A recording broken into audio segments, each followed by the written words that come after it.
diferente. Ou então vocês pensam em algo nesse sentido aqui. Okay, so I'm on lunch break right now, but I think it's gonna make it. This is crazy. Oh, it's dropping. Let's see. Is it like voice activated? Oh my god. Okay, a little more, a little more, a little more. Oh god, oh no. Okay, all right. Come here. No, no, no, no, no, no, no, no, no. Oh, dude. That was like. É quase uma expectativa e realidade, né? E passaram alguns anos, né, depois que a Amazon lançou esse vídeo aí e de fato colocou aí o drone delivery no imaginário das pessoas. Okay, so I'm on lunch break right now. A gente, né, depois desses anos, depois aí de uns bons 5 anos, pelo menos, nós começamos a tropeçar e ver que, peraí, existem barreiras, não é algo tão simples assim, existem muitos desafios. Então, vimos aí a Amazon praticamente desmanchar a equipe toda de drones que estava, né, no Prime Air. A DHL também é enorme, gigantesca, que também falhou com o projeto que tinha de drones. E por quê? Né? Tem um trechinho aqui de um artigo e explicam por que o drone delivery ainda não se tornou, assim, comum de se ver nas grandes cidades, né, de você ver o tempo todo um drone passando, como você vê um motoboy, um motoqueiro. E por que isso ainda não aconteceu? Não só por que isso não aconteceu, mas por que isso ainda não aconteceu. É um artigo legal, mas ele trata de alguns pontos, mas para mim o que é mais importante é o que está escrito aqui. Por isso que a gente não está vendo ainda nas áreas densamente povoadas. Por quê? Porque o drone delivery, para se tornar comercial e ter escala comercial, ele precisa atingir o mesmo nível de aeronavegabilidade, de padrão de segurança que as aeronaves têm. Porque não é um dronezinho, um DJI apenas voando com a sacolinha amarrada. E quando você pensa em drone delivery, muita gente vê e acostumou a ver um drone ali todo aberto, com os fios passando, as baterias, alguma coisa amarrada embaixo. Parece uma bomba voando. É uma bela de uma gambiarra, né? Então, assim, disso até uma aeronave existe uma grande distância. O que nós estamos trabalhando aqui e qual que é o grande desafio, a grande oportunidade? Trazer a praticidade do drone para uma realidade de segurança da aviação. Porque, de fato, né, se pensa, é um objeto de pelo menos aí 25 quilos voando por cima de uma cidade, você precisa de critérios de segurança bem rígidos. E algo que a Amazon e algumas outras grandes empresas estão tropeçando é exatamente na parte da regulamentação, que é o desafio aí, o top one, né, de todas as empresas. Eu vou entrar um pouquinho mais no detalhe disso e eu quero apresentar, mas antes de entrar nos detalhes dos desafios, vou colocar um videozinho nosso aí de 2 minutos, 3 minutos, que fala um pouco sobre a nossa empresa, mas fala sobre a nossa empresa exatamente apresentando os desafios que levaram ao surgimento. Beleza? Então, assim, a gente vê um cenário de dar um desânimo inicial e falar, opa, peraí, o desafio para o drone delivery é maior do que as pessoas imaginavam, era maior do que a Amazon imaginava, era maior do que algumas grandes empresas imaginavam. Então, o que a gente está fazendo para atacar isso aí?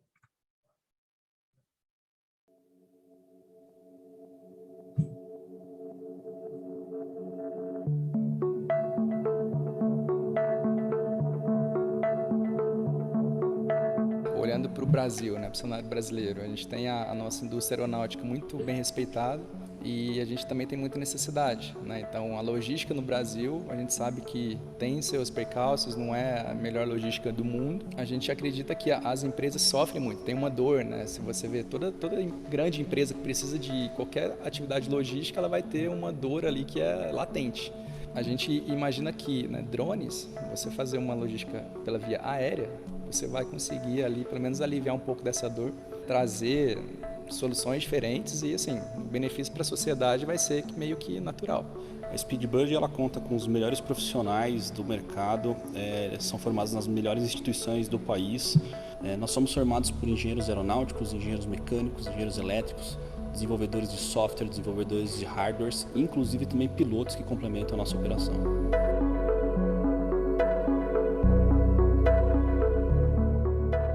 Nós partimos do zero mesmo, do pré-projeto, do projeto conceitual da aeronave. Nós vamos até o detalhamento, passamos por certificações e tudo isso vai passando ali no 3D, na hora de pensar nas placas, na composição, no empacotamento, de como ele vai ser feito na aeronave, de forma a gente conseguir a melhor eficiência, não só durante a operação, mas na hora da fabricação e do suporte à operação, que também é muito importante para a gente. É um oásis de engenharia que a gente tem aqui dentro, né, que nos permite criar. O voo automatizado ele é muito importante porque tira uma grande carga de responsabilidade da operação, porque a partir do momento que a aeronave ela é controlada pelo computador, ela fica menos propensa a falhas. O procedimento do treinamento ele respeita e atende todas as certificações e exigências dos órgãos regulatórios. O pessoal passa por um treinamento teórico, vai para o prático, só depois chega a atender ao cliente ou uma operação real.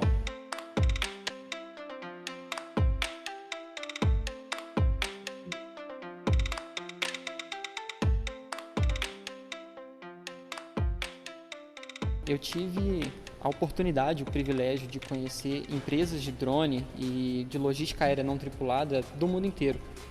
E eu posso falar que eu não vi uma empresa que consegue englobar e abraçar ao mesmo tempo o desenvolvimento, seja de software, seja da aeronave, a operação e o contato e o suporte ao cliente, como a gente tem feito aqui. Nós temos o time certo, no tempo certo, do jeito certo.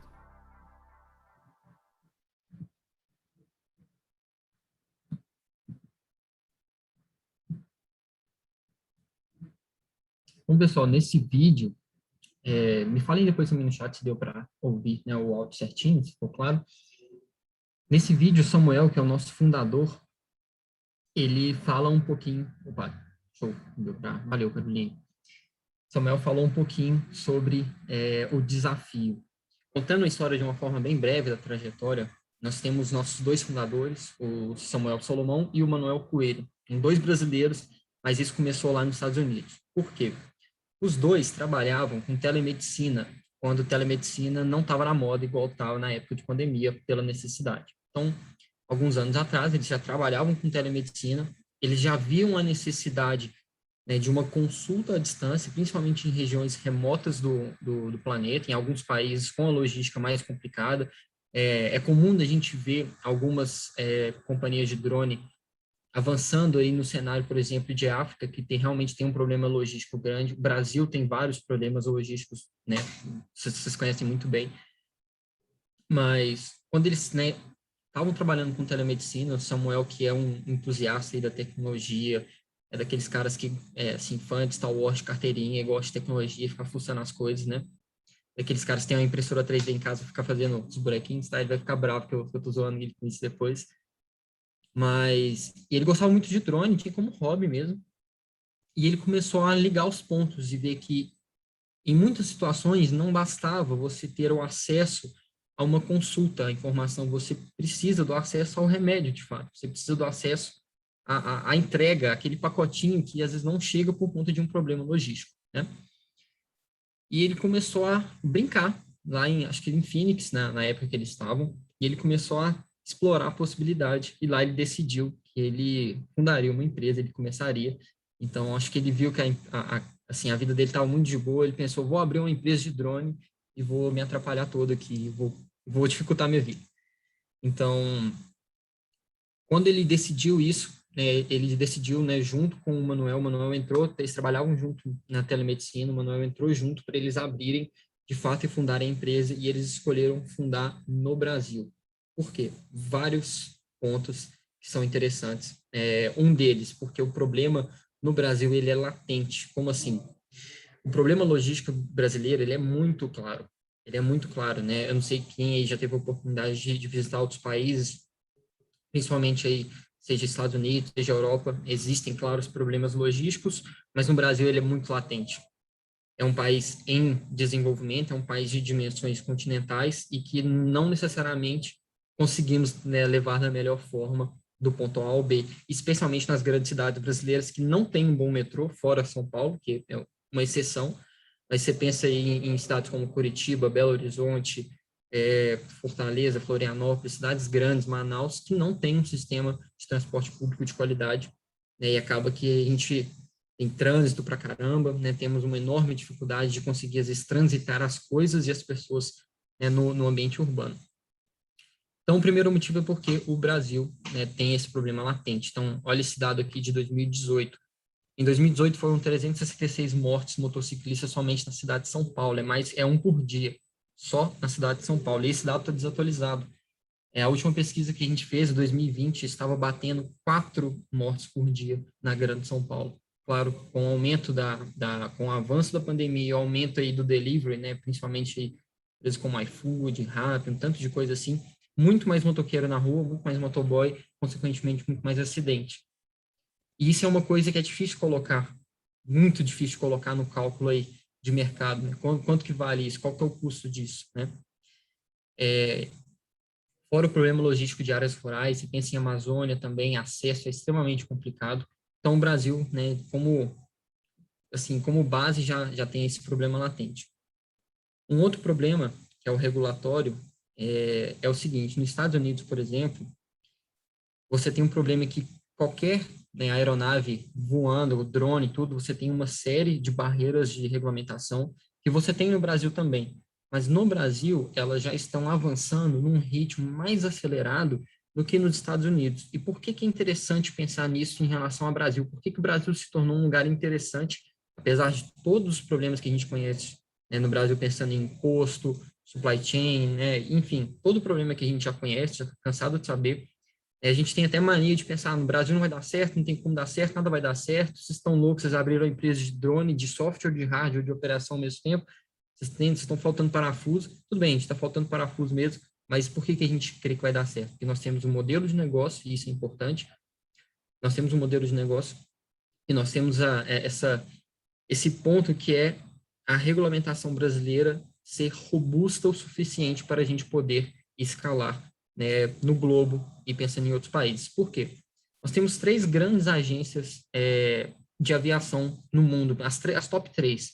FAA, nos Estados Unidos, a EASA, né, que é a da Europa, e a ANAC, do Brasil, que são os grandes fabricantes de avião comerciais. Boeing, Airbus, Embraer. Então, o Brasil é um peso pesado da aviação. Então, fundar uma empresa aqui e aprender a certificar, a jogar com as regras do jogo, aqui no Brasil, nos permite escalar isso para outros países, né? Muitas empresas de drone começam começam a voar em alguns países onde a regulamentação praticamente não existe. E tudo bem, é legal para você fazer alguns avanços de tecnologia, mas você se torna extremamente limitado na escalabilidade do negócio. Certo? A pandemia também é um obstáculo muito grande logístico, pessoas com trânsito limitado, né? Isso, consequentemente, jogou as taxas de delivery, de entregas por aplicativos lá em cima. E a solução, né, que a gente se propõe. Esse drone aí é legal porque ele é o precursor, né? É o primeiro drone feito pela Speedbird, né, que teve a primeira certificação para voos experimentais. A primeira certificação para delivery, né, na América Latina foi com esse drone. Então, esse foi o primeiro drone da América Latina a ser autorizado, e na verdade o único a ser autorizado a fazer delivery além do campo de visada, ou seja, não ficar voando ali pertinho, poder estender bastante, não vou entrar muito no termo técnico, mas poder estender bastante. Isso é importante pela viabilidade econômica do drone delivery. Não adianta nada se você pegar um drone, subir e entregar 3 quarteirões para frente. Então, o interessante, e é o que a gente já faz, é você atravessar rios, atravessar partes do mar onde você não tem ponte, onde você não tem um acesso fácil, onde você depende de balsa, onde o trânsito é extremamente congestionado. Hoje nós já temos rotas em Aracaju, já fizemos rotas em Belo Horizonte, Campinas, fizemos rota em São Paulo, Alphaville, fizemos rota no Rio de Janeiro, ali em Jacarepaguá, né, onde tem um trânsito muito complicado a hora do rush.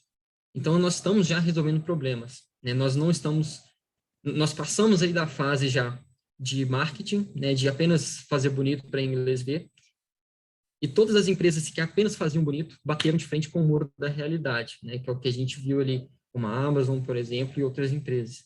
Então, na hora de trazer uma ideia legal para a realidade, fazer ela funcionar e se tornar economicamente viável, os desafios aparecem, né?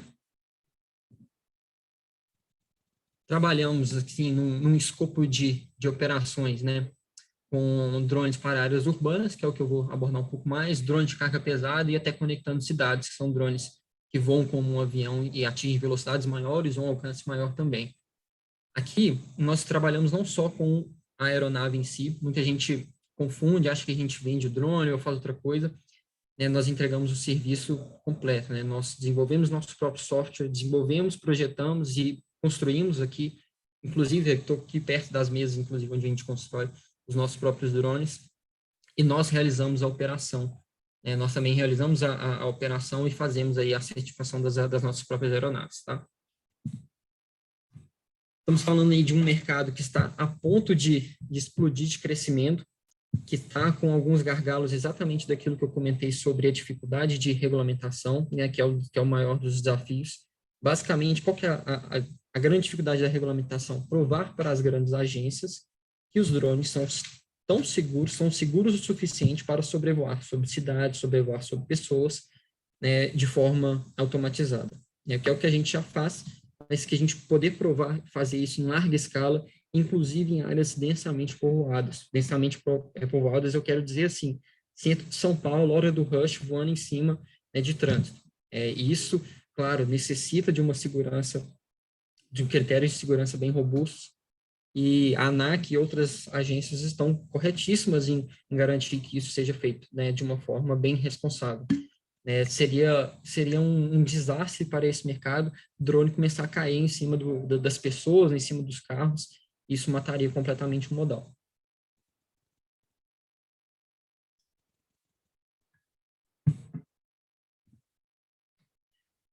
Vou ficar mais tempo aqui nesse slide, esse vai ser o slide que eu mais vou gastar tempo, temos aí já uns 20 minutinhos de apresentação até agora, acho que eu vou gastar mais uns 20 só aqui, para fechar, na verdade, eu quero abrir para pergunta, que eu acho que vai ser o mais interessante, tá? Quando a gente tem um modelo de negócio, e esse é um quadro que ele é chamado de um quadro aí da disrupção. Então, quando você tem um modelo de negócio ou uma empresa, existem essas quatro dimensões essas quatro dimensões disruptivas que podem fazer uma empresa morrer ou alavancar. Estou usando o nosso exemplo aqui como Speedbird, mas vale, eu quero, a partir daqui, levantar a bola para várias oportunidades de vocês, seja no urbanismo, tá? Seja na engenharia de fato, seja na parte legal, né? E lembrando que, assim, se trata de um mercado inexplorado. Como assim um mercado inexplorado? Existe um mercado, por exemplo, de transporte logístico rodoviário, existe transporte logístico aéreo, e tudo isso tem uma série de regulamentações, né? Tem um mercado já consolidado, tem empresas especializadas nisso, né? Você vê o Mercado Livre, Americanas, Magazine Luiza, você vê uma série de empresas brigando feio aí para conseguir fazer entregas cada vez mais rápidas ou mais seguras, né? Ou com um custo menor. E nós temos um mercado inexplorado que é o modal aéreo não tripulado de baixa altitude, que é o drone, né, basicamente. Por que ele é inexplorado? Porque é muito simples, você olha para o céu, você não vê um tanto ainda voando. Se tratando de um mercado inexplorado, né, nós vamos ter uma série desses desafios e uma série de oportunidades para quem entra nesse mercado agora. Então, quem entra agora, entra na frente. Então, aí já fica a dica para todos vocês. Entrem de cabeça em um mercado que é muito promissor, que ainda não está explorado, e quando eu falo que não está explorado, é porque ele não está bem explorado no mundo ainda.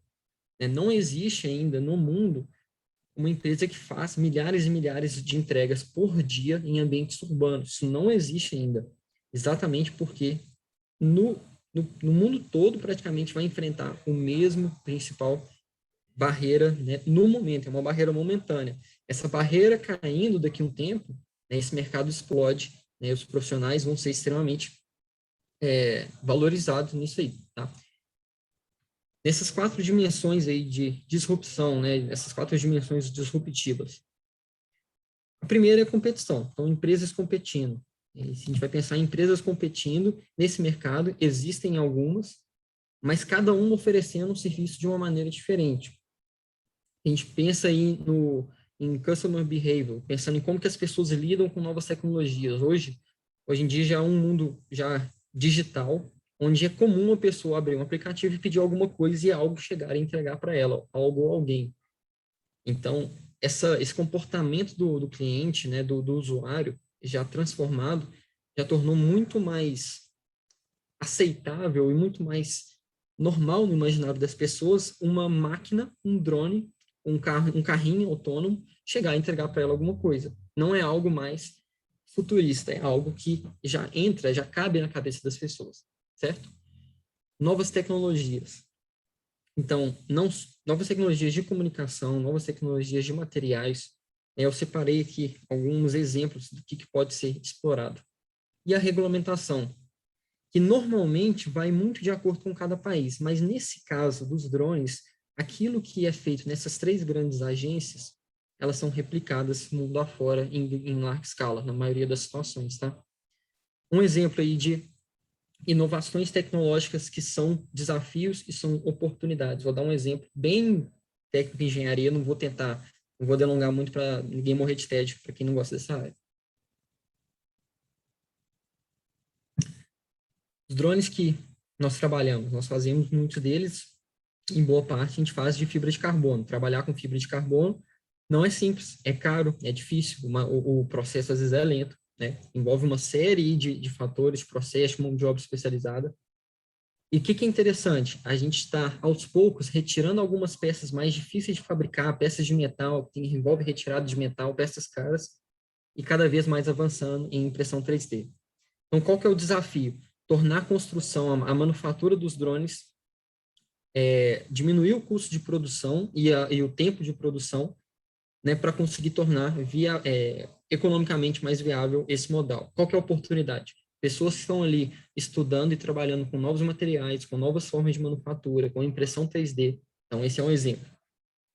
Outro exemplo, inteligência artificial. Nós estamos aí aos poucos implementando algumas coisas nos nossos drones para poder voar com mais segurança, né, para o drone ter, aos poucos, identificando áreas mais ou menos densas, pensando em população, inteligência artificial associada com isso. Então, pessoal de software, pessoal voltado à inteligência artificial, visão computacional. Oportunidades de mercado, né, são desafios e são oportunidades no Brasil. Parte aí de regulamentação. Aí, ó, eu já ia falar disso agora, Lucas. Você falou aí sobre os drone ports.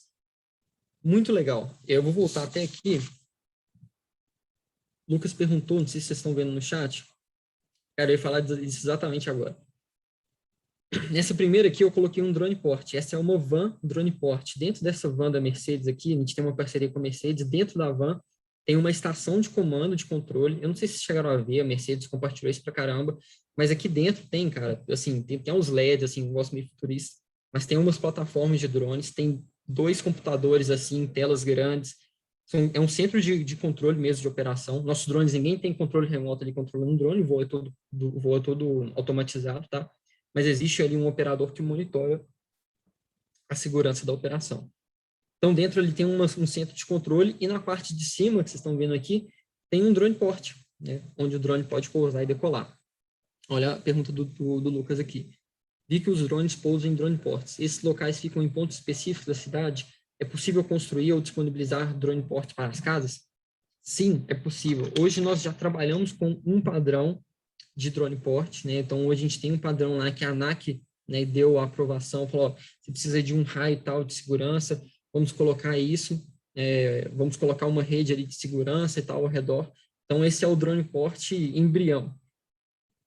Daqui para frente, a gente está pensando em formas mais automatizadas, formas de instalar um drone port fácil. Algumas empresas, oportunidade legal, desafio, né? Qual que é o desafio?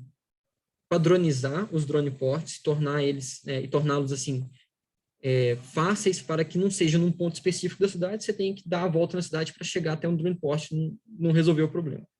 Então, qual que é o desafio? Tornar o drone port cada vez mais móvel ou pelo menos que seja fácil de instalar.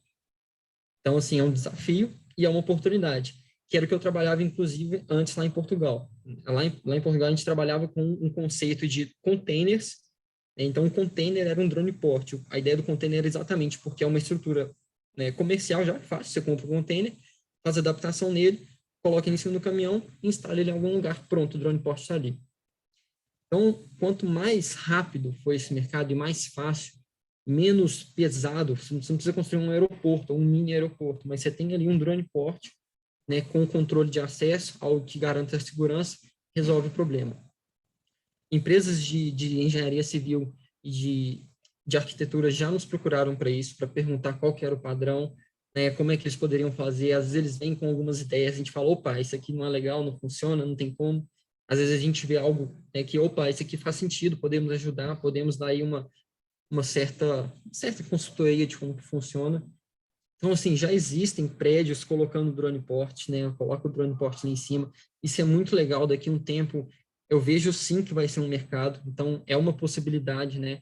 Em várias oportunidades, né? De gente explorar um mercado aí que está nascendo. Boa pergunta, Lucas. Achei legal. Então, sim, voltando aqui, todas essas dimensões aqui de disrupção estão sendo exploradas, estão acontecendo ao mesmo tempo nesse mercado. Por quê? Porque é um mercado que ainda não está bem definido. Como assim não está bem definido? Tem gente fazendo de uma forma, tem gente explorando de outra. Nós, por exemplo, oferecemos o serviço. Então, é um cliente para a gente, chega, fala, ó, eu quero fazer uma rota de drone porque tem um lugar que eu não consigo, o acesso é difícil. Então, hoje lá em Aracaju, a gente trabalha com iFood, por exemplo. Nós temos aí também Ambev, temos Hermes Pardini, que é laboratório, Natura. Então, todas essas empresas, ou trabalhando com entregas de alto volume, como é o iFood, ou com o e-commerce, que é o caso da Natura, né? Ou o Hermes Pardini, que busca locais de difícil acesso, porque quanto mais rápido o exame ele chegar até o laboratório, mais rápido, né, é o resultado e melhor é para o paciente, né, assim, maior a chance de a gente salvar uma vida, simplesmente porque o transporte foi mais rápido, né. Então, existem diversas formas de explorar esse mercado, né, e eu digo como oportunidade não só pensando na empresa e oportunidade do Brasil, mas eu digo oportunidade também para a carreira de vocês. Eu sou apaixonado, eu sou engenheiro mecânico, eu sou apaixonado por carro, eu trabalhei com veículo elétrico, trabalhei com fórmula elétrica. Lá em 2017, eu coloquei, por exemplo, essa imagenzinha aqui, no dia que eu pilotei esse carro, que eu com o pessoal, né, que nós construímos e projetamos, e no dia que eu pude pilotar esse carro, cara, foi fantástico, assim, uma satisfação enorme. E mesmo assim, sendo apaixonado por isso, eu decidi migrar para a área de não tripulados, né, de drones. Por quê? Cara, porque primeiro que é muito legal também, né? Segundo, porque, cara, é uma possibilidade de avançar na carreira que em pouquíssimas áreas você vai ver dentro da engenharia, de hardware, pensando. Hoje nós vemos aí o software, né, desenvolvedores, né, avançando e tem muita coisa para ser explorada, né, mesma coisa dentro do nosso próprio mercado, inclusive. Mas qual tipo de máquina ou veículo hoje que está sendo explorado praticamente aí das raízes, ou quase do zero? Os drones para cidades. Drones militares já são uma realidade há décadas, mas se você pensa em drones confiáveis e seguros o suficiente para voar em alta escala, em alto volume dentro das cidades, você não tem. Eu esqueci de contar, mas algo legal. A Speedbird nasceu apenas para fazer o software. O Samuel, nosso fundador, é engenheiro de software e nasceu, e a ideia era apenas o software. A ideia do Samuel era comprar um drone, fazer uma adaptação muito leve, colocar para jogo, fazer o software. Só que ele começou a buscar no mercado e viu que não tinha um drone que ele poderia comprar que resolveria o problema. Não havia um drone que ele simplesmente seria assim, comprar, leva na ANAC, certifica e bora voar. Não tem isso. E não existe isso. Então, a gente começou a ver a necessidade de projetar nós mesmos os drones. E assim surgiu toda uma área de engenharia aqui dentro só para isso. Então, é um problema. Você não tinha algo, você simplesmente poderia comprar e fazer. Oportunidade. Vamos fazer a gente. E hoje a gente já recebe muita empresa interessada, né, até nos nossos próprios drones. Nem no serviço completo, mas no drone em si. Então, você precisa de um Você precisa de fazer um transporte rodoviário. Você compra um caminhão, você abre uma empresa de logística e bora. No nosso caso, não foi simples assim. A gente achou que seria simples assim, não foi. Nós tivemos que desenvolver o nosso próprio caminhão, né? Tem uma pergunta aqui. Qual a maior dificuldade que a Speedbird tem nos testes com drones? Mirela, não sei se você se refere a testes apenas pensando em ensaios aqui que a gente faz ou nas operações no dia a dia. Já vou responder.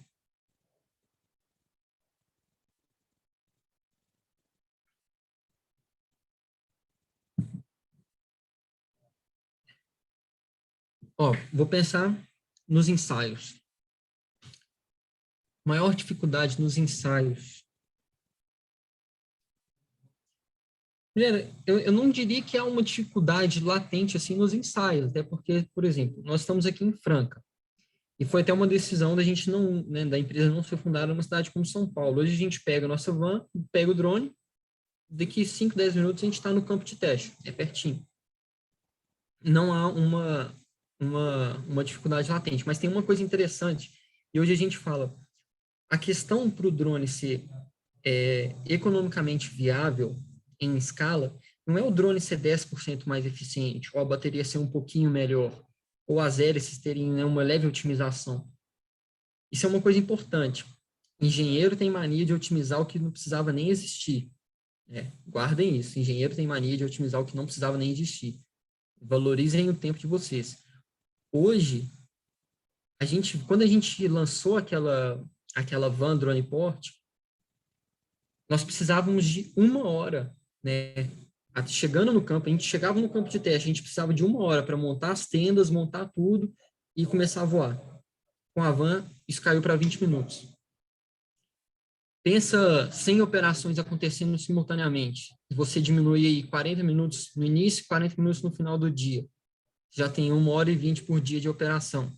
Quanto que isso custa para o número de operadores que você vai ter? Quanto que isso dá de diferença de margem de lucro, né, nesse modal? Então, a dificuldade que a gente tinha nos ensaios, por exemplo, aqui nos testes mesmo, era o tempo que a gente gastava para montar. E isso nos mostrou a oportunidade de, trazendo o conceito do drone port, né, para a realidade, que foi o que a gente fez com a van, nós descobrimos aí toda uma área pouco explorada nisso e que nos deu um enorme ganho financeiro mesmo. Mensagem do Arthur aqui.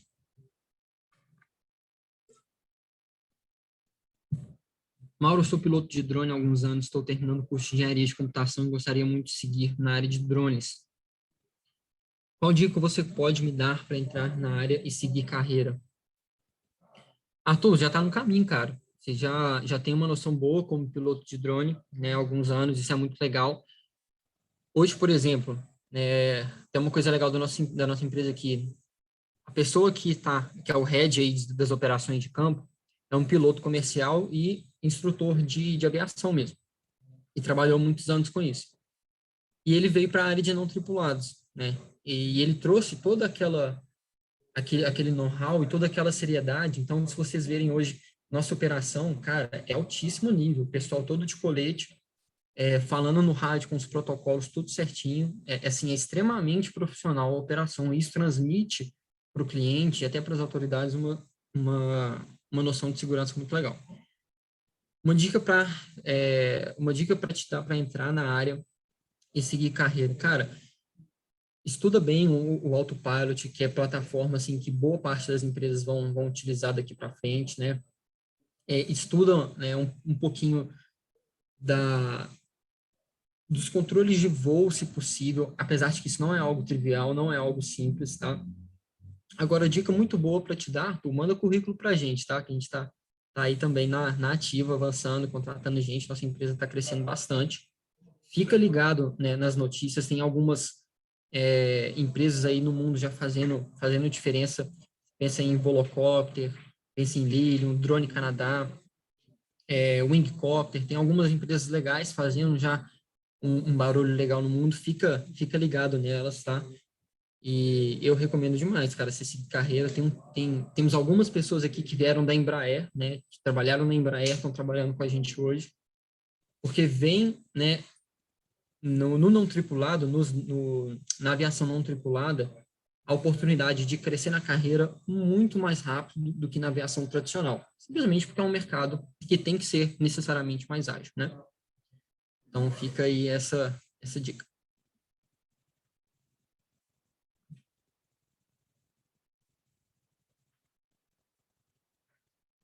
Caroline. Mauro, trabalho na ANAC e tenho trabalhado ultimamente com certificação de drones e queria saber quais as principais dificuldades para certificar os drones. O que você acredita que se tiver no drone a ANAC aprovaria melhor e mais rápido? Caroline, temos aqui, ó, legal, tem pessoa trabalhando que está assistindo aqui trabalhando na ANAC. Olha, a gente fala assim, a gente fala muito que a ANAC, eu costumo falar muito isso pessoalmente, a ANAC, ela tem os critérios muito rígidos e tem que ter. E tá certo, sabe? Não, assim, eu não tiro a razão em nenhum momento, porque nós precisamos de um nível de segurança. Claro, o nível de segurança da aviação comercial tornaria os custos muito altos, mas nós precisamos de um nível decente, mínimo, de segurança, que é garantir que as pessoas, ninguém vai ficar machucado com a queda de um drone, por exemplo. E garantir que o drone não vai cair. Então, a gente conta horas e horas, né, até ver a fadiga de cada componente. Coisas que a gente já tem nos nossos drones. Drones têm uma série, tem 20 e tantos aí critérios de segurança que acionam, por exemplo, um comando de voltar para casa. Todos os nossos drones vão equipados com paraquedas, né, e a gente tem vários drones quebrados ali só de insight de paraquedas, dá até dó, mas a gente tem que fazer, né? E a gente calcula, por exemplo, a velocidade de descida do drone, né, energia de impacto no solo. Então, tudo isso é levado para a ANAC e a ANAC tem sido até bastante solícita e interessada nisso, né? A ANAC tem se mostrado muito interessada em avançar nesse mercado e se tornar pioneira aí no mundo com a certificação, né, de drone delivery. Que eu acredito que se tiver no drone, a ANAC aprovaria melhor e mais rápido. Caroline, não é nem que se tivesse no drone, mas é simplesmente porque é um mercado novo, algumas coisas demoram. Porque algumas coisas, a ANAC está, assim, de certa forma, experimentando quais seriam os critérios mais seguros e os que fariam mais sentido para empresas como a nossa. Ruídos são baixos por conta do tamanho dos equipamentos. Ruído é baixo, então a gente fez essa medição, nós fizemos essa medição, colocamos aqui um microfone, um medidor, né, de decibéis, assim, em uma pessoa e um operador na área, assim, no raio mínimo, né, de proximidade com o drone. Fizemos isso, por exemplo, super tranquilo, não é, por exemplo, uma moto faz um barulho muito maior, né, na hora que chega na altura de cruzeiro ali também, o barulho é imperceptível, quase que imperceptível, só quando você está exatamente ali, ou quase exatamente debaixo. Então, a parte de ruído também, de poluição sonora, a gente já está dando uma endereçada boa, tem sido resolvida, não é um problema como eu mesmo imaginava, né, que seria, certo? Então, assim, várias coisas que a ANAC nos requisitou já têm sido, né, colocadas aí, implementadas para o drone ser aprovado, né, e cada vez subindo o nível de aprovação. Por exemplo, hoje a gente vai ter uma certificação X, nós estamos trabalhando para ter uma certificação que já empurra os limites um pouquinho. Ano que vem a gente quer ter uma certificação que a gente vai poder expandir bastante, né, ao nível de operação, até a quantidade também de aeronaves voando simultaneamente. Então, são várias oportunidades. Então, os desafios que existem hoje, eles esbarram ali na regulamentação. Desafios tecnológicos que a gente tem. Os desafios tecnológicos, eles já estão sendo bem trabalhados e endereçados, os componentes estão se tornando cada vez mais acessíveis. Claro, não é uma tecnologia barata que se compra ali e um drone sai baratinho, mas já é algo que se torna viável, né, de fazer em escala. O maior problema não é nem a tecnologia em si, mas o que a gente vive hoje, que é problema para todo mundo, na verdade, que é um baita de um desafio, é o supply chain. É você conseguir comprar o maldito do computador que vai lá dentro do drone, porque tem uma crise de semicondutores no mundo inteiro e a gente não consegue comprar computador nenhum direito. Não é à toa que você vai pegar um notebook bom, ele está custando quase 10 mil reais. Né?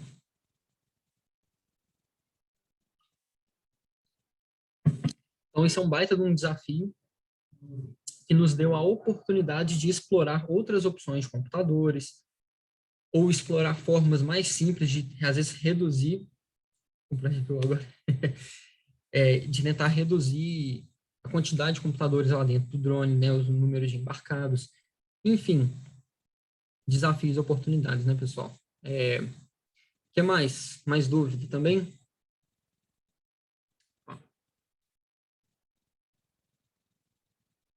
Pergunta do João Correia.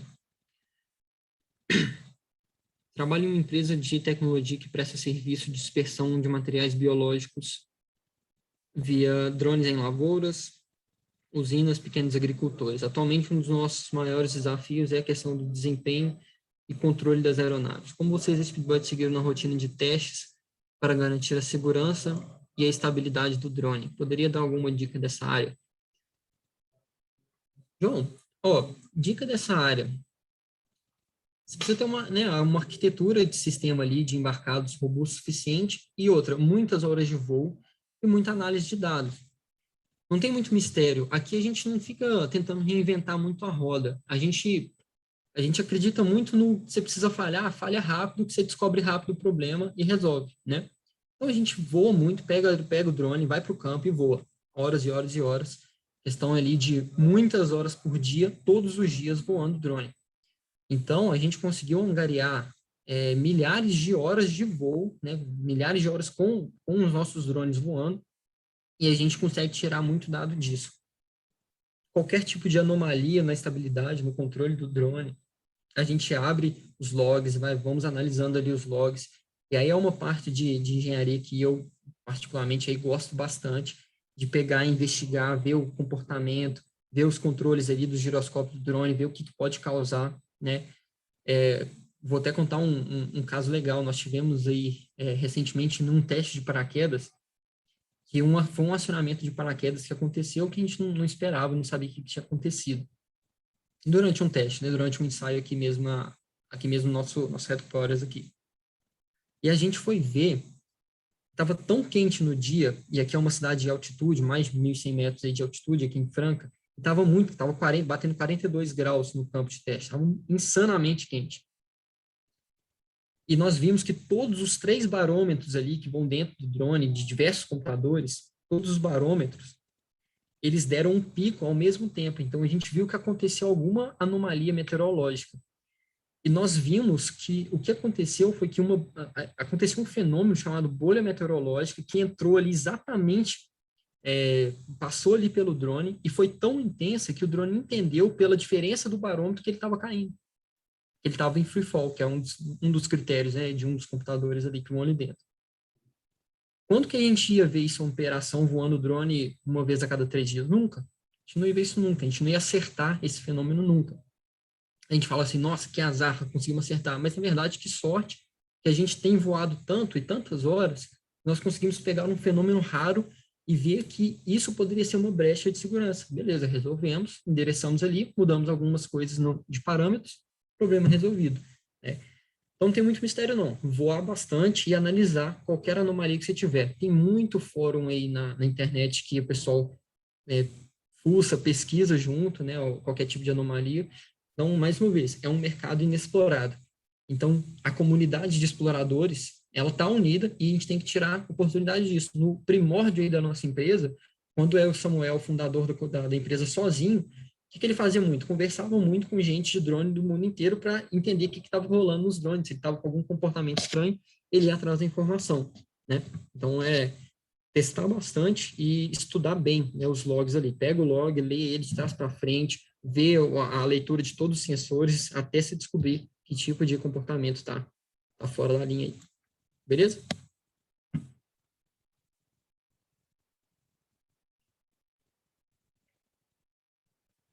Mais dúvida, pessoal?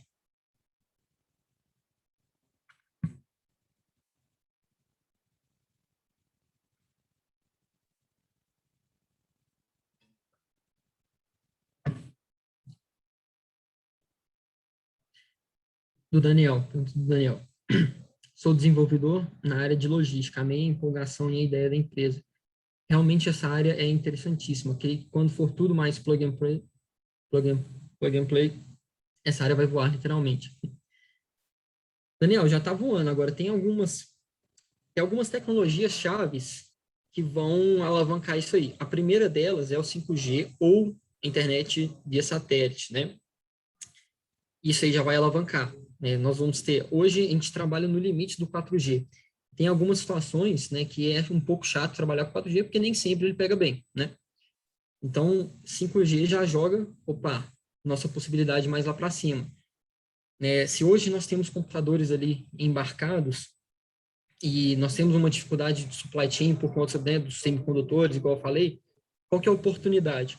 Será que a gente pode jogar o processamento para a nuvem daqui a um tempo, quando a gente tiver uma conexão com um delay cada vez menor e com a possibilidade de transferência de dado muito maior? Será que a gente não pode jogar todo o processamento para a nuvem e resolver esse problema? Por que não, né? Então, cara, tem bastante coisa aí para ser explorado, tá?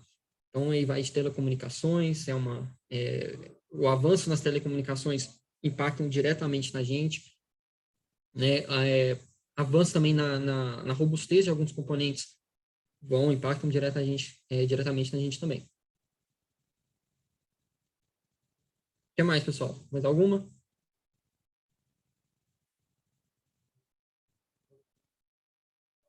Tem alguém que trabalha, por acaso, aí como engenharia civil ou urbanismo, arquitetura e urbanismo?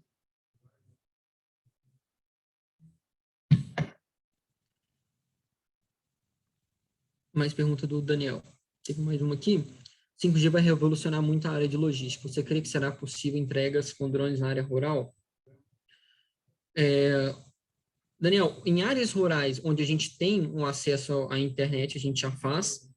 E em alguns casos, mesmo com rádio, já é possível fazer também. Hoje a gente trabalha, nosso padrão aqui é trabalhar com internet, com 4G, mas em alguns casos, né, demanda do cliente, a gente muda um pouquinho, faz uma adaptação.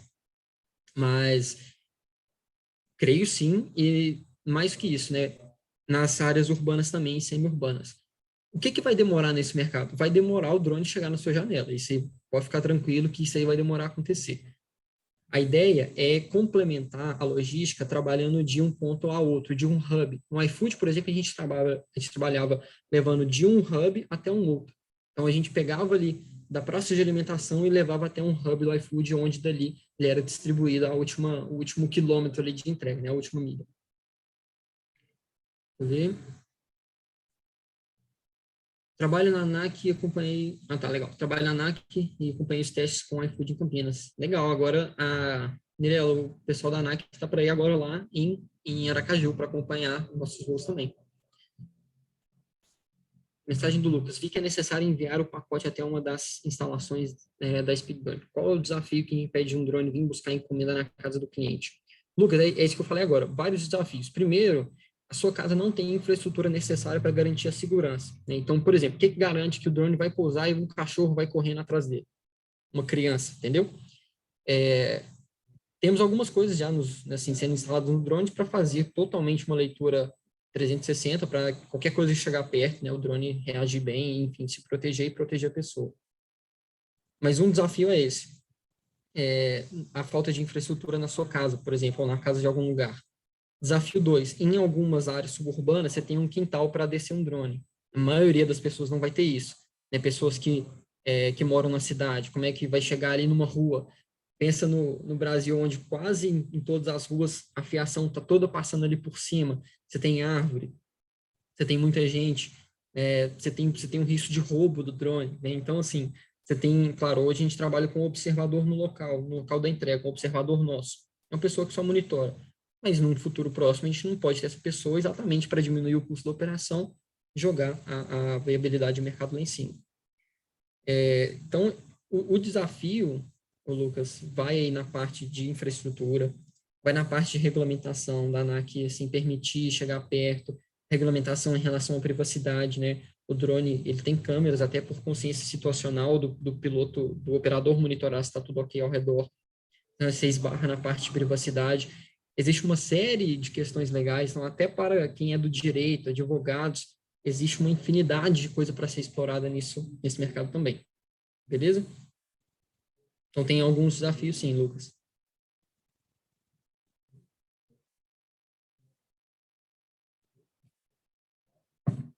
Mas, pessoal, Mais alguma dúvida?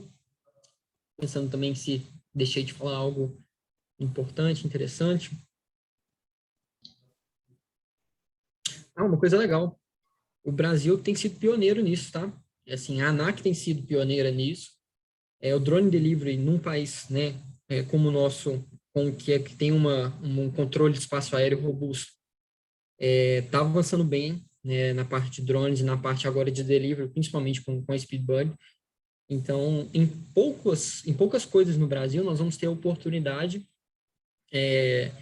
de ser pioneiros pensando em um modal de logística novo. O Brasil é pioneiro em muita coisa, mas você pensa no mercado automotivo, não tanto. Em algumas áreas sim, mas, enfim, é uma oportunidade de, no Brasil, você ser pioneiro. Isso é muito legal. A gente não é algo que a gente está importando e tentando replicar aqui. Nós estamos criando e construindo aqui. Beleza?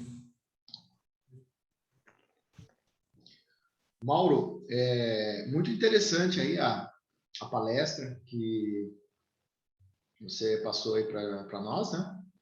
E pensando aqui, né, com relação aos modelos de drones, né? Eu vi alguns modelos, né, da sua apresentação e, assim, poderia falar um pouquinho desses, rapidamente, eu sei que são muitos detalhes, né? E, inclusive, um mais bonito que o outro aí, né? Para os engenheiros, isso aí é muito legal, né? A gente poderia ficar conversando horas aí a respeito. Eu sei que tem muitas coisas aí que você poderia falar, mas, assim, rapidamente, a respeito dos modelos, alguma curiosidade, algum desempenho diferente ou algum modelo, assim, que tenha uma cobertura, assim, por exemplo, uma possibilidade de ser mais utilizado de forma dual, ou seja, claro. Asa fixa, misto com asa rotativa, enfim, né? O que você poderia falar dos modelos da Speedbird? Vou colocar aqui Claro, professor. Eu vou colocar aqui no vídeo e vou pausando aqui em uns momentos. Aqui, ó. Esse aqui, já de cara no início do vídeo, esse é um protótipo do nosso VTOL. O que é o VTOL? É o Vertical Takeoff and Landing. Então, é o pouso e decolagem vertical. Então, ele pousa e decola como um drone normal, um quadcopter, e ele voa no modo cruzeiro aí, como um avião mesmo, comum. Então, é um asa fixa também, que a gente chama. Ele aqui decolando, no finalzinho do vídeo vai ter ele também em modo cruzeiro. Vou mostrar ele nos vídeos, mas esses são os nossos 3 modelos. Essas informações estão um pouquinho desatualizadas já, nós puxamos um pouquinho os limites. Vamos para a área urbana, nós temos o DLV1, tem um sendo construído aqui do lado, né? Ele leva até 3 kg de carga, aqui está 2 kg, essa era a certificação antiga dele. Então, hoje ele já está levando aí até 3 kg de carga e fazendo um raio de 4 km. Então, ele com segurança, ele vai e volta, né, aí num raio de 4 km. Então, se alguma coisa acontece no quilômetro 4, no finalzinho, ele precisa voltar para casa, ele consegue voltar carregado, tranquilo, tem bateria de sobra para isso. Então, todos esses critérios, por exemplo, são garantidos, testados aí pela ANAC, pelos nossos certificadores, né? Então, é um drone pensado em área urbana, porque é um drone de 1 metro de diâmetro, né? É um drone onde a gente tem uma certa facilidade aí de transporte, mobilidade, colocar ele dentro de uma van, dentro de um carro, dentro do nosso transporte ali, da nossa Mercedes, da nossa Mercedes van. Então, assim, a gente consegue transitar com ele mais fácil, né? Facilita a operação. O DLV2 é o irmão peso pesado do DLV1. O design é bem parecido, a construção do drone é parecida, a arquitetura do sistema é bem parecida, praticamente a mesma, mas é um drone de 2 metros de diâmetro. Então, ponta de hélice dá 2,30 m, um monstro. É um drone aí que leva até 8 kg de carga. A gente ainda está nele, ele ainda está numa certificação ainda um pouco anterior, então nele a gente está levando aí no máximo 7 kg no momento, a gente ainda não conseguiu puxar o limite até o final que a gente quer entregar, que são os 8 kg, né? E ele é o peso pesado, né, para levar cargas mais pesadas ainda num contexto urbano. Ele já vai ele já vai operar num raio de até 10 km, é o que a gente tem trabalhado, ou até uns 8 km, se a gente quiser puxar a carga, né, para ter um pouco mais de carga. Então, já ia até uns 10 km de raio. Então, já consegue fazer uma uma missão muito muito maior mesmo, né? E o DLV-4, né, que ele é uma aeronave que já chega os outros trabalham entre 40 e 50 km por hora, tá? De velocidade de cruzeiro. O DLV-4 vai trabalhar com quase 100 km por hora. Então, já era uma aeronave de um longo alcance. O consumo dela é muito menor. Ela desliga os motores, né, do quadcopter, liga o rotor traseiro e vai embora, né? E ela usa a aerodinâmica a seu favor. Então, a gente tem um raio. Nós queremos alcançar até 100 km de distância, não de raio, mas de distância ponto a ponto. A operação dela é um pouquinho diferente, né? E isso é o que a gente tem buscado. Ela também está assim, dessas aeronaves, o DLV-1 é o mais maduro, já consolidado, já em operação. O DLV-2 também já está em operação, mas ainda numa certificação um pouco atrás. O DLV-4 é o que está começando também o processo de certificação agora. Já tem os protótipos, estão voando também, mas é algo que está ainda em pleno desenvolvimento. Então, são esses três modelos aí que já abraçam muito bem o escopo de diferentes operações. Mauro, desses três aí, eu vi, no caso aí, bem interessante, é o VTOL, DLV-4. Eu acredito que seja o que ainda está em processo de desenvolvimento, assim como os outros também, mas como você comentou, tem um que começou primeiro, depois veio o outro, talvez o irmão aí carga pesada, depois o VTOL, né, que tem a asa fixa e também tem essa característica de decolagem pouso vertical, e no caso é auxiliado aí pela asa fixa para ter um desempenho aí a maior alcance, né? Desse daí, o DLV-4, ele está muito tempo já sendo desenvolvido, ou ele já está em processo, aí, iniciando aí esse processo de desenvolvimento? Na verdade, ele já está numa fase final de desenvolvimento e está num processo de certificação. Os protótipos já estão construídos, né? A versão final vai ser construída aí ainda esse ano. Nós trabalhamos de forma bem rápida, né? Então, o DLV-1, por exemplo, tudo bem que ele já tinha aquele modelo mais antigo, que era o precursor dele, né? Com dimensões parecidas, sistema parecido, mas ainda assim com inúmeras mudanças. Eu comecei a desenhar esse cara aqui, esse DLV-1, em dezembro. Em abril ele estava montado o primeiro protótipo e agora em outubro, novembro, a gente pega a certificação dele para voos comerciais. E aí ele tendo a certificação, essa é a certificação final, né? E a gente pode replicar essa aeronave, né, em X, né, números aí, podemos replicar e ter contratos comerciais aí em larga escala. Vai ser a primeira aeronave da América Latina a poder fazer contratos comerciais para delivery e uma das primeiras do mundo, tá? Nessas grandes agências, uma das primeiras do mundo a poder fazer voos comerciais em larga escala. Mais uma pergunta com relação aí à área, né? Porque a gente sabe que é um desenvolvimento novo, né? Existem aí, o campo é vasto, né? A gente sabe disso, não só no Brasil, como no mundo, né? Mas, assim, na opinião de vocês aí, né? Uma ideia de qual área que vai aí começar a despontar com entregas? Qual área que vocês acham ou tem uma probabilidade maior que vai despontar aí com entregas aí? Diz que área de que segmento, de né, que vai atuação, por despontar? exemplo, seria a área da indústria farmacêutica ou mesmo indústria química ou então ainda área médica, consultórios, por exemplo, exames laboratoriais? Qual área aí dentro de um espectro amplo, que eu poderia estar falando aqui vários, né? Qual área aí de atuação que a Speedbird poderia estar aí iniciando aí, vamos dizer assim, despontando aí com auxílio aí para entregas ou mesmo orientação, ou pelo menos uma ideia aí que seria o início aí um grande aí despontar aí da entrega de delivery aí, né? Fazer as entregas aí via veículos aéreos não tripulados. Qual área seria? Qual setor? Ó, a gente vê dentro dos nossos próprios clientes, já é um indicativo de quem está entrando de cabeça nisso primeiro. O primeiro deles, cliente nosso, é o iFood. Então, o iFood, o iFood tem um problema muito grande, que ele chega meio-dia, 7 horas, 8 horas da noite, todo mundo enlouquece, pede iFood e você tem um volume insano de pedidos, né? E assim, tem um estudo também que isso comparado, isso na China também, de pedidos de delivery na China é muito grande. Então, em questão de volume, quantidade de voo, eu vejo que esse vai ser o carro-chefe. Volume de voo, quantidade de voo. Claro, você pensa em viabilidade econômica, você tem um volume muito grande de voos, um valor agregado ali de produto menor do que, por exemplo, exames laboratoriais.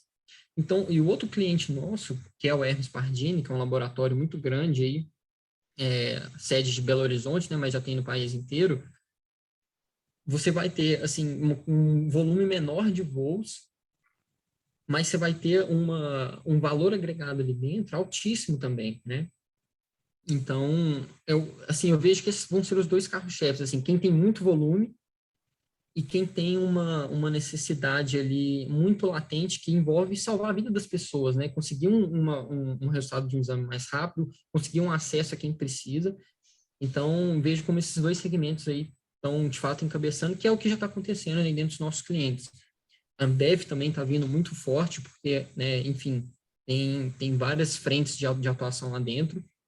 Claro que se eu for pensar em peso pesado, é uma coisa que eu não cheguei a entrar, por se tratar de uma forma um pouco mais técnica.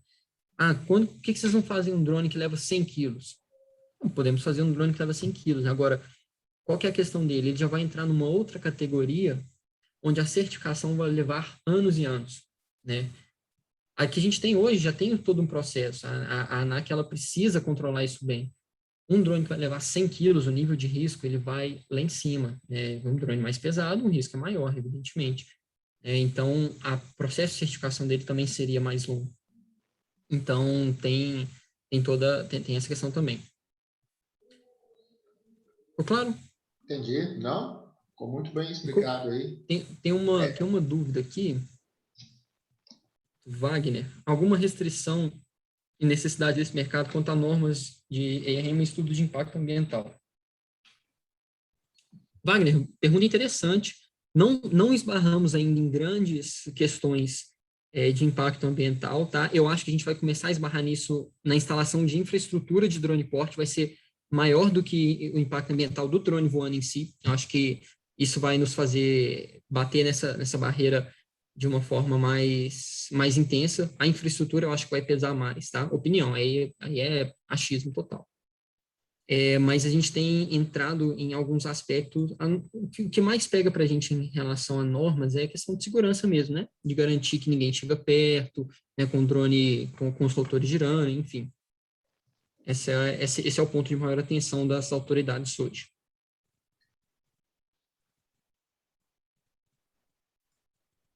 Lucas perguntou sobre o DLV4, né? Que tem uma asa fixa. Exatamente isso, é como um eVTOL da Embraer. Inclusive, é um pessoal que a gente conversa bastante, a gente troca bastante figurinha com o pessoal da IVE, né, da Embraer. São amigos, são grandes amigos aí.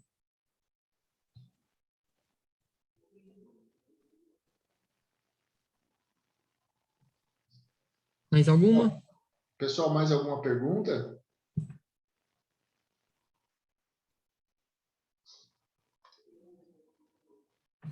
Tem oportunidades aí diversas. Oportunidades para quem é apaixonado com manufatura aditiva, materiais, com programação, desenvolvimento de software, visão computacional, quem se interessa por logística, quem se interessa por negócios, né? Por exemplo, não sei quem comentou, né, seria bom vocês terem especialistas de logística aí para ajudarem vocês. Aí a gente fala assim, tá, mas especialistas de logística sabe o que de drone? É um mercado inexplorado, então... O Bastante. Lucas Pádua, ele está perguntando aí, descarte de bateria é um problema hoje em dia. Mas, assim, a gente sabe que o fornecimento de energia para veículos aéreos não tripulados, principalmente aqueles que utilizam motores propulsores elétricos, precisam da energia provida geralmente de baterias.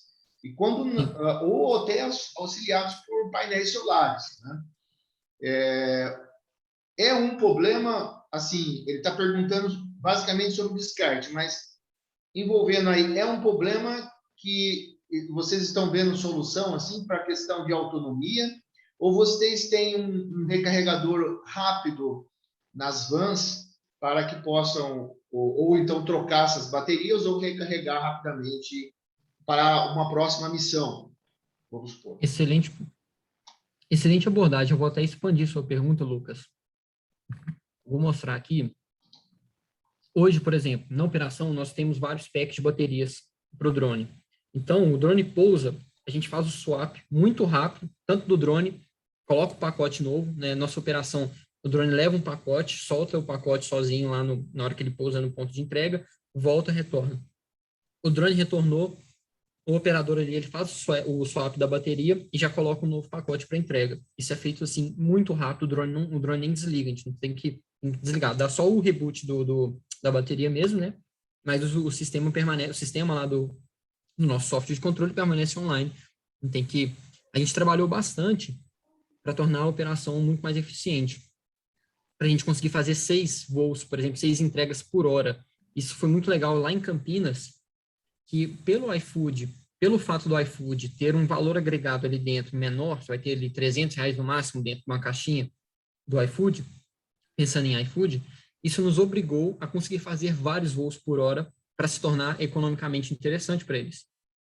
Isso nos obrigou a repensar vários pequenos detalhes do drone que tornavam a troca de baterias um pouco mais demorada. Então, um detalhe bem exemplo disso. Nesse drone aqui, nesse precursor, a caixa entrava de um lado, aí a pessoa garantia que estava travada, e ela saía de perto do drone, dava a volta e colocava a bateria do outro. No drone novo, que é esse cara aqui, tanto a caixa quanto a bateria entram pelo mesmo lado, e a bateria ela entra, no que ela bate no fundo, ela já aciona a trava e ela trava fica presa no local. Então, são pequenas coisas que vão te salvar ali 20 segundos na troca de bateria, né? E esses 20 segundos você vai acumulando e vai jogando isso lá em cima. Então, esse é um exemplo do swap de baterias. O mercado, pensando na frente de baterias no geral, é um grande problema e é uma grande oportunidade. Por quê? Comprar bateria e trazer, por exemplo, da China não é fácil. Nós tivemos problemas recentes aqui, que nós compramos uma quantidade absurda de baterias. Várias companhias aéreas falaram assim, eu não vou carregar isso, porque é uma bateria, é perigoso, não vou levar. E aí a gente tivemos um atraso aí na entrega do fornecimento, exatamente porque era um fornecimento muito grande de baterias, envolvia um risco maior para companhias aéreas, ficava mais difícil de trazer. Assim, quanto menos a gente depender, vou falar de uma forma bem generalizada, tá? Não é de forma nenhuma menosprezando ou de uma forma preconceituosa. Não, é simplesmente por pragmatismo de supply chain. Quanto menos depender da China para fornecimento, melhor.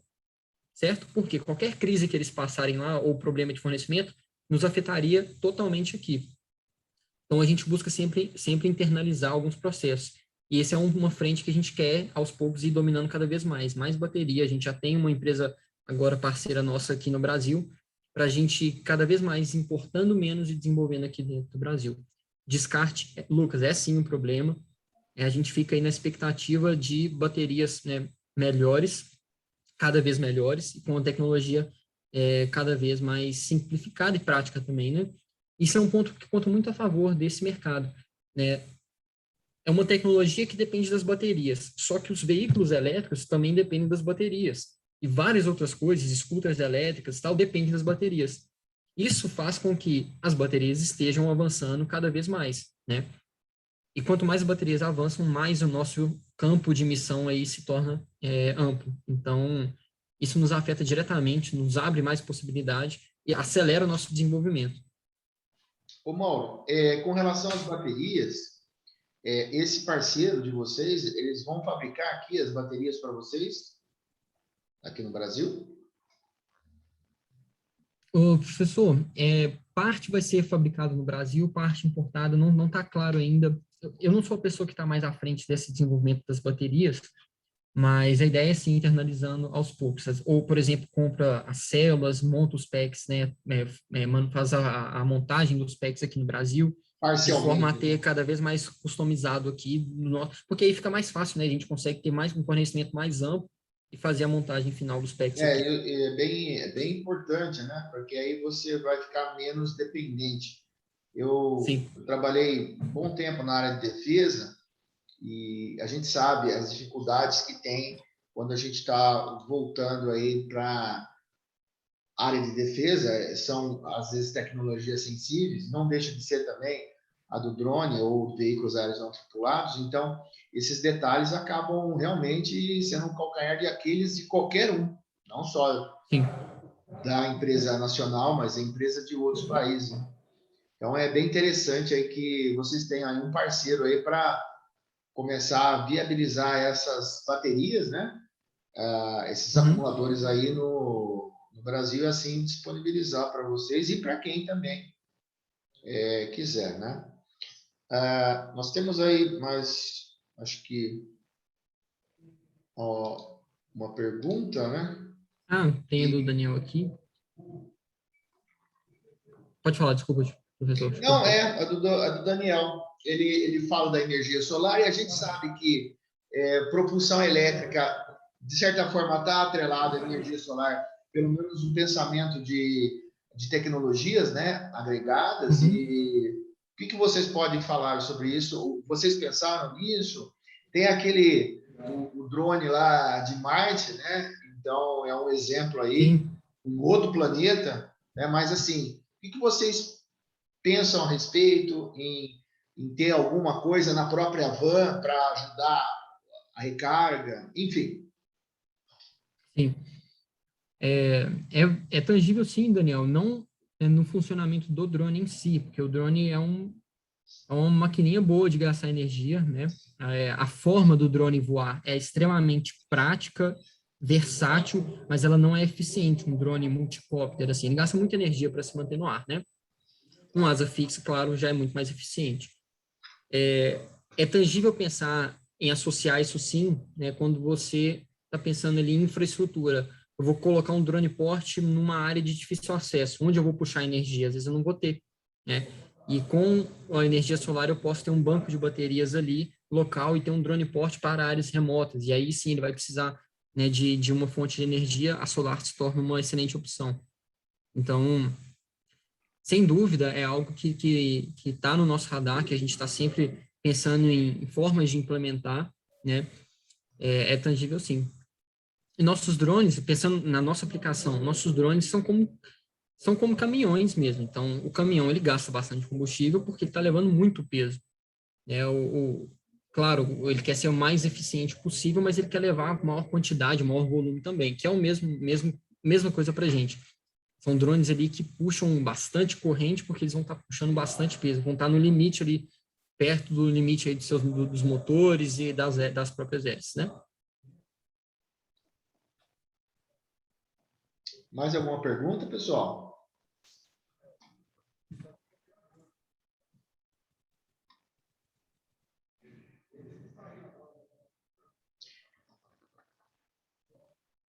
Mauro, fica à vontade aí se tiver mais algumas considerações finais aí da sua apresentação, né?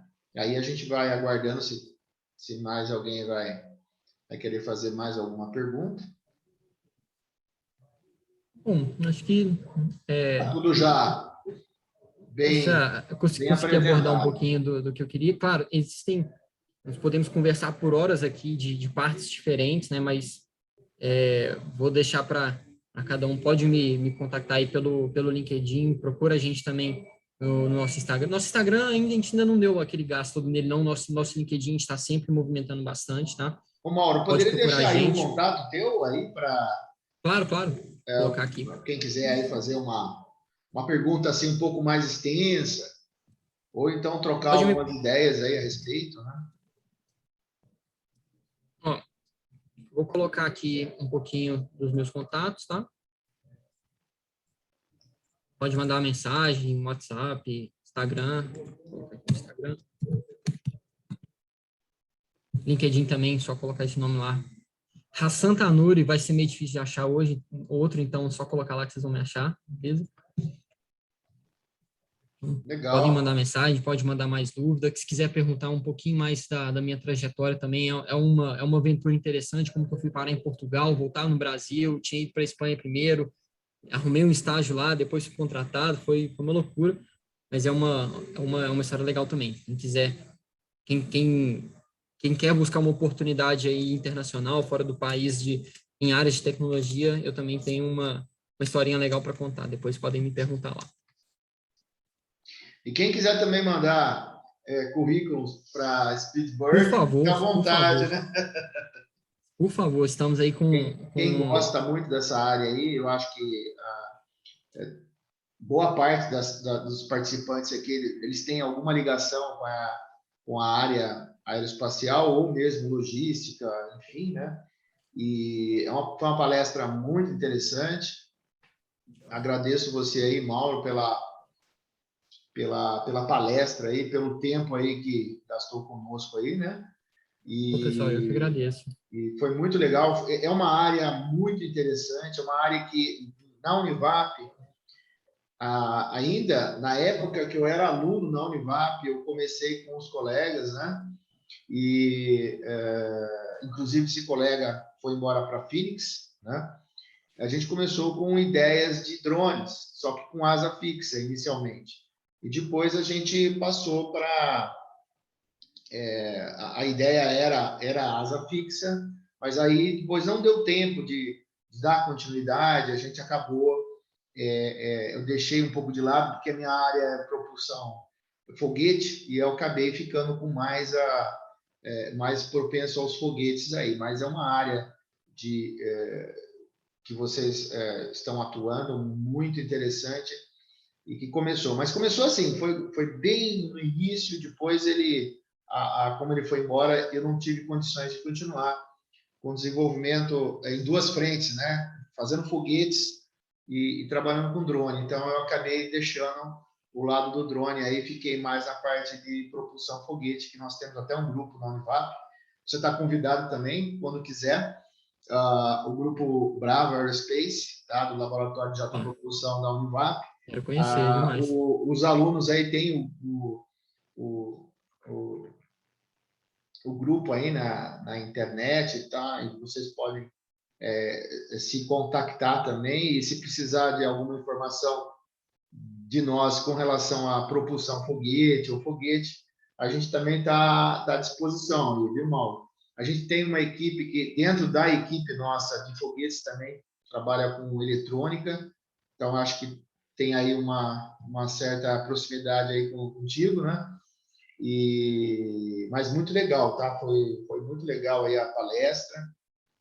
Fica o teu contato, então, para que alguém queira trocar uma ideia, ter alguma informação a mais aí, que a gente sabe, né? É uma área muito interessante. A gente fica aqui, a gente fica horas. Mas, assim, é muito interessante a área. Parabéns para a empresa aí. Manda agradecimento também para o pessoal da empresa aí, o nome aqui da Univap, tá? Então tá. Quem quiser aí falar aí com o engenheiro Mauro, fique à vontade aí, tem o contato dele. E essa gravação vai ficar disponibilizada no link, Mauro, vai ser enviado para ti também, vai ficar disponibilizado lá. Beleza. E aí, se quiser também apresentar para o pessoal aí da empresa, fique à vontade, que tá liberado aí para vocês aí, tá bom? Muito obrigado, professor.